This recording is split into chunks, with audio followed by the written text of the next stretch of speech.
السلام عليكم، مرحبا بكم معي في القناة ديالي مطبخ ليليا. اليوم غادي نقدم لكم شهيوة من شهيوات رمضان، وهي مخمرات صغار معمرين بواحد الحشوة لذيذة ورائعة وسهلة التحضير وكذلك بسيطة. مقادير اللي غادي نحتاجو ليها: هنايا عندي اولا الخبز، غادي نحلو لكم من الوسط باش تشوفوا كيف كيكون خاوي من الوسط. غادي نخلي لكم الرابط ديال المخمر في صندوق الوصف.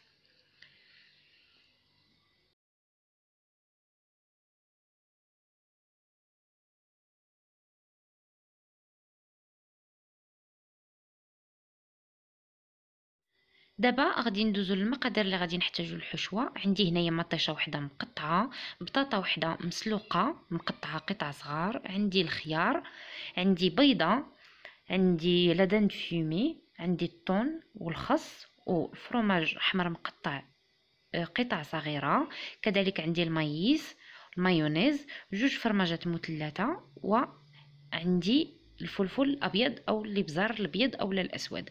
ما غاديش نحتاج الملح، غندير فقط القليل من الملح لان الطون كيف كتعرفوا كيكون ديجا فيه الملحه، والمايونيز كذلك والفرماج. غادي نحط هاد العناصر كامله في واحد لو بول.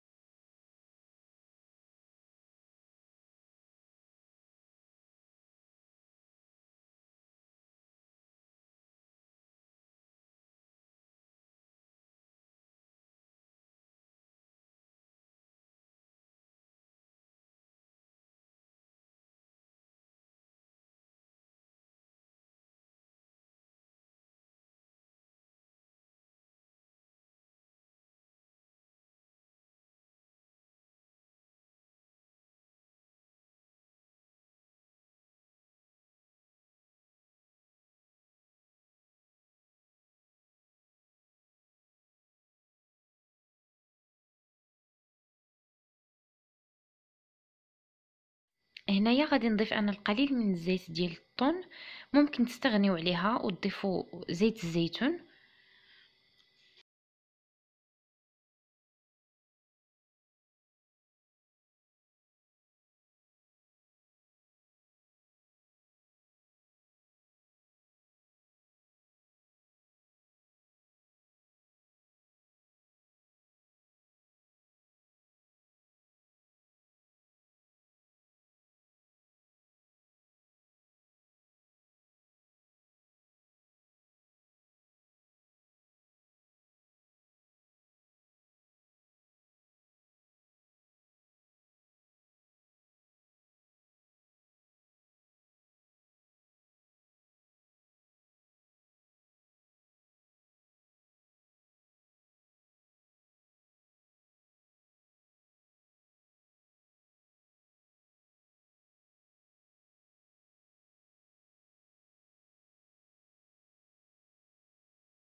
دابا من بعد ما ضفت جميع المقادير اللي عندي مع المايونيز، غادي نحرك دوك العناصر مزيان وغادي نعمر بهم الخبيزات اللي عندنا.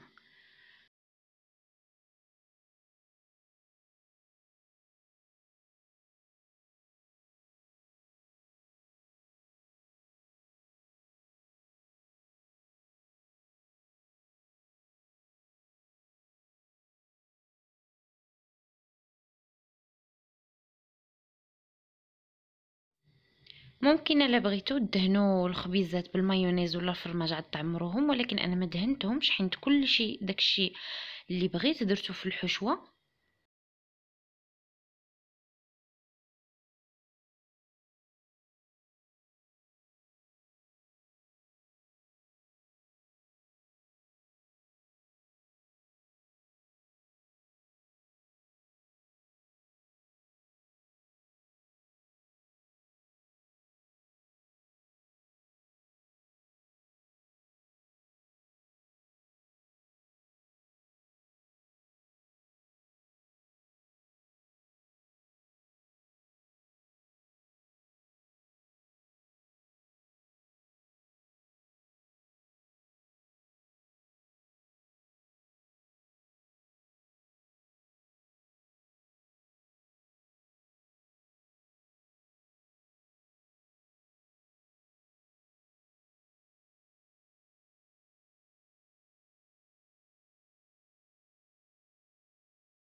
ها هو الشكل النهائي ديال الخبيزات كيف كيجي.